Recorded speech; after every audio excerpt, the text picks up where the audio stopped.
मित्रों, महाकाल दरबार चैनल में आप सभी का स्वागत है। मित्रों, क्या आप जानते हैं कि देवी संध्या ने समस्त पुरुष जाति को 3 भयंकर श्राप दिए थे। लेकिन क्यों, आखिर ऐसा क्या हुआ था जिसने देवी संध्या को क्रोधित कर दिया? क्या यह श्राप आज भी हर पुरुष के जीवन को प्रभावित कर रहे हैं? इसे जानने के लिए नारद मुनि स्वयं भगवान शिव के पास कैलाश पहुंचे और भगवान शिव से देवी संध्या के बारे में जानने की उत्सुकता व्यक्त की। भगवान शिव मुस्कुराए और बोले, हे नारद, देवी संध्या का यह प्राचीन रहस्य ध्यानपूर्वक सुनो, क्योंकि इसे सुनने से अनगिनत पाप नष्ट हो जाते हैं। तो क्या है देवी संध्या का यह रहस्य? जानने के लिए वीडियो को अंत तक जरूर देखें, क्योंकि इस वीडियो में आप ऐसे चमत्कारी रहस्यों को जानेंगे जो आपको अचंभित कर देंगे।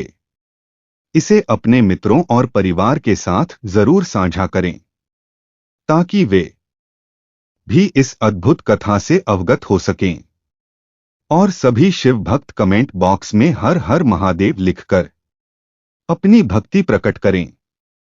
नमस्कार मित्रों, एक समय की बात है जब देवर्षि नारद भगवान शिव के दर्शन के लिए कैलाश पर्वत पहुंचे और फिर शिवजी के चरणों में नतमस्तक होकर पूछे, हे प्रभु, मैं यह जानने आया हूं कि देवी संध्या कौन थी और उन्होंने समस्त पुरुष जाति को कौन सा श्राप दिया था। भगवान शिव ने गंभीर स्वर में कहा, हे नारद, देवी संध्या का यह प्राचीन इतिहास अत्यंत रहस्यमय और प्रभावशाली है। मात्र इसका श्रवण करने से ही असंख्य पाप क्षण भर में भस्म हो जाते हैं। यह सुनकर नारद मुनि की जिज्ञासा और भी बढ़ गई। उन्होंने विनम्रता पूर्वक कहा, हे प्रभु, मैं इस कथा को पूरी श्रद्धा से सुनूंगा। कृपा कर इस रहस्य से मुझे अवगत कराइए। तब भगवान शिव ने नारद मुनि को देवी संध्या की दिव्य और रहस्यमय कथा सुनाना प्रारंभ किया। हे नारद, जब सृष्टि का आरंभ हो रहा था, तब ब्रह्मा जी कमल के आसन पर विराजमान होकर गहन ध्यान में लीन थे।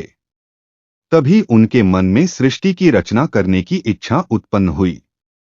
जैसे ही यह इच्छा प्रकट हुई, उनके मन से एक अद्भुत त्रिभुवन सुंदरी कन्या प्रकट हुई। उसकी सुंदरता अद्वितीय थी और उसका मोहक स्वरूप देखकर समस्त ब्रह्मांड मंत्रमुग्ध हो गया। क्योंकि ब्रह्मा जी के मन से उत्पन्न हुई थी, इसलिए वह उनकी मानस कन्या कहलाई। भगवान शिव ने आगे कहा, हे नारद, क्योंकि ब्रह्मा जी ध्यान अवस्था में थे और उसी दौरान यह कन्या प्रकट हुई, इसलिए उसका नाम संध्या रखा गया। जब ब्रह्मा जी ने अपनी ध्यान मुद्रा से नेत्र खोले और उस अनुपम सुंदर कन्या को देखा तो क्षण भर के लिए उनका मन विचलित हो उठा। संध्या का मोहक रूप इतना अद्वितीय था कि ब्रह्मा जी भी उसके प्रभाव से बच नहीं सके और उनके भीतर काम भाव जागृत हो गया। जैसे ही ब्रह्मा जी की ऐसी कुपित दृष्टि संध्या पर पड़ी, उसका दिव्य तेज क्षीण हो गया। यह देखकर संध्या अत्यंत दुखी हो गई और उस स्थान को तत्काल छोड़कर चली गई। भगवान शिव ने आगे कहा, हे नारद, यह जान लो कि ब्रह्मा जी के मन में किसी भी प्रकार का विकार उत्पन्न नहीं हो सकता है, परंतु प्रभु की लीला अपरंपार है। सृष्टि के प्रवाह को गतिमान रखने के लिए उन्होंने स्वयं ब्रह्मा जी के मन में यह विकार उत्पन्न किया। इसी दिव्य लीला के प्रभाव से क्षण भर के लिए ब्रह्मा जी के भीतर काम भाव जागृत हुआ, परंतु इस घटना के पीछे एक गढ़ रहस्य छिपा था, समस्त मानव जाति के कल्याण की योजना। अब हे नारद, इस रहस्य पूर्ण लीला को ध्यानपूर्वक सुनो। हे नारद, ब्रह्मा जी के उस व्यवहार से देवी संध्या अत्यंत व्यथित हो गई। उनके मन में अपार दुख था और वे स्वयं को असहाय महसूस करने लगी। इस पीड़ा से मुक्ति पाने के लिए वे चंद्रभाग पर्वत पर तपस्या करने के लिए चली गई। लेकिन वहां पहुंचने के बाद एक नई चिंता उनके मन को सताने लगी। आखिर किस देवता की आराधना करें? किसकी तपस्या से उन्हें शांति मिलेगी? इसी विचार में डूबी हुई संध्या पृथ्वी लोक में भ्रमण करती हुई बृहलोहित नामक सरोवर के समीप जा पहुंची और वहीं खड़ी हो गई। तभी संयोगवश महर्षि वशिष्ठ उसी मार्ग से गुजर रहे थे। उन्होंने सरोवर के पास खड़ी एक तपस्विनी कन्या को देखा और हैरान रह गए। महर्षि वशिष्ठ उसके पास गए और कोमल स्वर में बोले, भद्रे तुम कौन हो? किसकी पुत्री हो? इस घने वन में अकेली क्यों भटक रही हो? यदि यह कोई गोपनीय बात ना हो तो कृपया मुझे अपना उद्देश्य बताओ। तब देवी संध्या ने महर्षि वशिष्ठ को अपनी पूरी व्यथा सुनाई और विनम्र स्वर में कहा, हे मुनिवर, मैं इस पर्वत पर तपस्या करने के उद्देश्य से आई हूं। कृपा करके मुझे बताइए कि मैं किस देवता की आराधना करूं। कौन मुझे इस दोष से मुक्त कर सकता है? और तपस्या करने का सही विधि विधान क्या है? कृपया मुझे उपदेश देकर अनुग्रहित करें। देवी संध्या की विनम्रता और दुख सुनकर महर्षि वशिष्ठ को उन पर दया आ गई। वे बोले, हे देवी, तुम्हें भगवान नारायण की आराधना करनी चाहिए। नमो नारायणाय नमः इस महामंत्र का श्रद्धा और भक्ति के साथ जाप करो। जब तक भगवान के दर्शन ना हो जाएं, तब तक इस मंत्र का निरंतर स्मरण करती रहो। तुम्हें स्वच्छ वस्त्र धारण कर पूर्ण नियम और संयम के साथ मौन रहकर इस तपस्या का पालन करना होगा। जब तुम्हारी भक्ति से प्रसन्न होकर भगवान नारायण प्रकट होंगे तो वे तुम्हें अवश्य दोष मुक्त कर देंगे।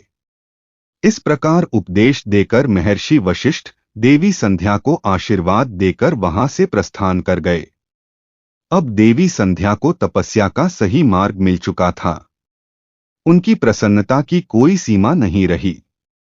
हृदय में अद्भुत उत्साह लिए वे आनंद पूर्वक श्री हरि की आराधना में लीन हो गई। उन्होंने महर्षि वशिष्ठ द्वारा बताए गए सभी नियमों का पूरी श्रद्धा और सावधानी से पालन करना शुरू किया।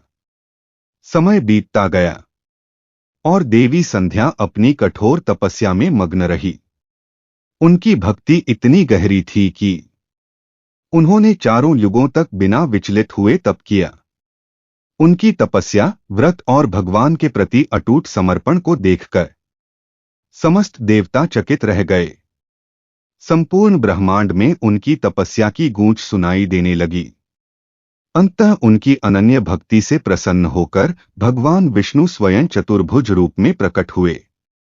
भगवान विष्णु ने मुस्कुराते हुए कहा, हे देवी उठो, मैं तुम्हारी कठोर तपस्या और अटूट भक्ति से अत्यंत प्रसन्न हूं। भगवान के दिव्य दर्शन पाकर देवी संध्या विस्मित रह गई। उन्होंने शीघ्रता से उठकर भगवान विष्णु के तेजस्वी स्वरूप को निहारा, जो सूर्य के समान प्रकाशमान था। भगवान का यह अनुपम स्वरूप इतना तेजस्वी और मोहक था कि देवी संध्या मंत्र मुग्ध हो गई, जिसके कारण स्तब्ध होकर खड़ी रह गई। ना उनका मन कुछ समझ पा रहा था, ना ही वाणी साथ दे रही थी। उनके हृदय में भगवान की स्तुति करने की तीव्र अभिलाषा थी, परंतु उनके तेजस्वी स्वरूप को देखकर वे शब्दहीन हो गई। भगवान विष्णु ने उनकी मनोदशा को भली भांति समझ लिया। उन्होंने संध्या को दिव्य ज्ञान दृष्टि प्रदान की और साथ ही उन्हें वाणी का आशीर्वाद दिया। जैसे ही यह दिव्य कृपा मिली, देवी संध्या के हृदय में भक्ति का ज्वार उमड़ पड़ा। वे अपार उत्साह और श्रद्धा के साथ भगवान विष्णु की स्तुति करने लगी।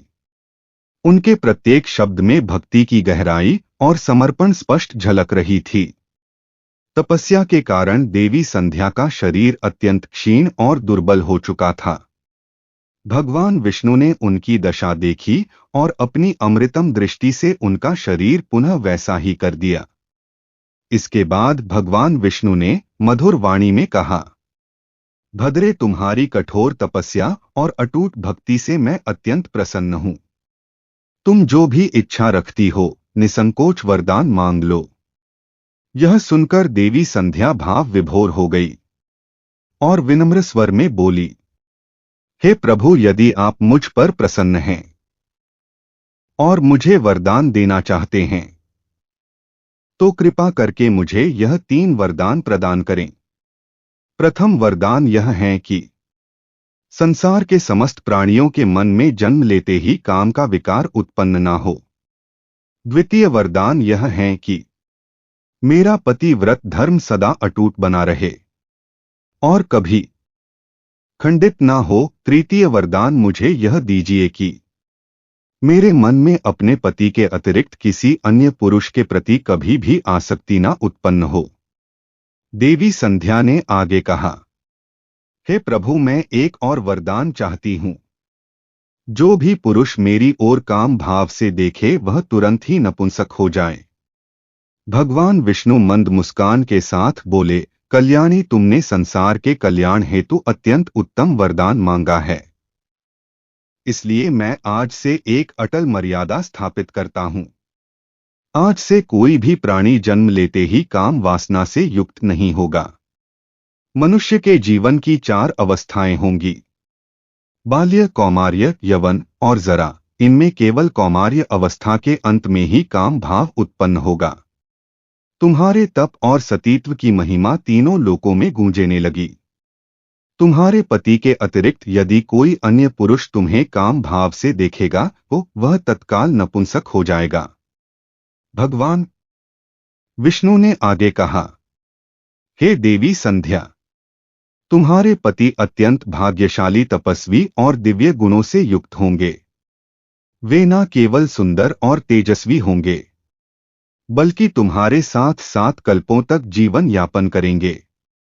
तुमने जो भी वरदान मांगे मैंने वे सभी प्रदान कर दिए। अब मैं तुम्हारे मन की बात कहता हूं। पहले तुमने अग्नि में अपने शरीर को त्यागने की प्रतिज्ञा ली थी। यह प्रतिज्ञा तुम्हें इसलिए करनी पड़ी क्योंकि ब्रह्मा जी की दृष्टि तुम पर पड़ी थी। हालांकि तुम पूर्णतः निर्दोष थी, फिर भी यह घटना तुम्हारे मन में एक बोझ बन गई। लेकिन हे देवी, मैं तुम्हें मार्ग दिखाता हूं। यहां के पास ही चंद्रभागा नदी के तट पर महर्षि मेधातिथि एक महान यज्ञ कर रहे हैं जो 12 वर्षों में पूर्ण होगा। उसी यज्ञ में उचित समय पर तुम अपने शरीर का त्याग कर अपनी प्रतिज्ञा पूरी कर सकती हो। परंतु स्मरण रहे, वहां तुम्हें ऐसे वेश में जाना होगा कि मुनियों की दृष्टि तुम पर ना पड़े। हे देवी संध्या, मेरी कृपा से अब तुम अग्नि की पुत्री कहलाओगे। जिसे तुम अपना बनाना चाहती हो उसका चिंतन करते हुए तुम यज्ञ की पवित्र अग्नि में अपने शरीर का त्याग करो। इतना कहकर भगवान विष्णु ने अपने दिव्य हाथों से देवी संध्या के मस्तक का स्पर्श किया। जैसे ही भगवान का स्पर्श हुआ, संध्या का शरीर आटे का बन गया। भगवान ने ऐसा इसलिए किया ताकि यज्ञ की पवित्र अग्नि में मांस ना गिरे और अग्निदेव मांस भोजी ना बने, क्योंकि यह यज्ञ समस्त संसार के कल्याण के लिए किया जा रहा था।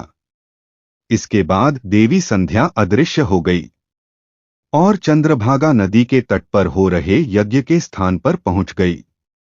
उस समय उनके मन में केवल एक ही भावना थी कि जब पृथ्वी पर आई तब सबसे पहले उन्होंने महर्षि वशिष्ठ के दर्शन किए थे।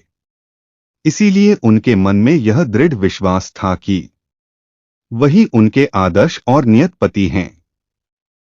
संध्या ने अपने अंतर्मन में महर्षि वशिष्ठ का स्मरण किया और उनकी छवि को ध्यान में रखते हुए यज्ञ की पवित्र अग्नि में अपने शरीर का त्याग कर दिया।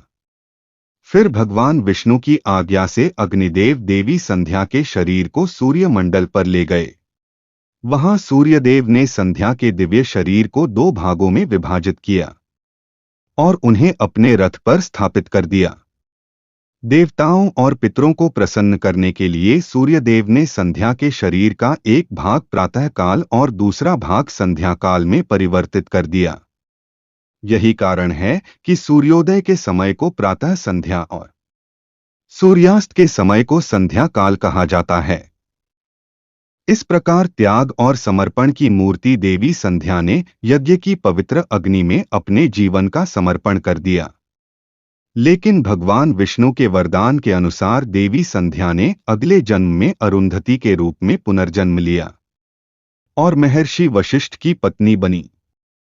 भगवान शिव ने मुस्कुराते हुए कहा, हे नारद, इस प्रकार देवी संध्या के तप और त्याग के कारण ही संसार में जन्म लेने वाला प्रत्येक प्राणी प्रारंभ में काम वासना से रहित होता है। जब तक वह कौमार्य अवस्था तक नहीं पहुंचता तब तक उसके मन में किसी भी प्रकार की काम भावना उत्पन्न नहीं होती है।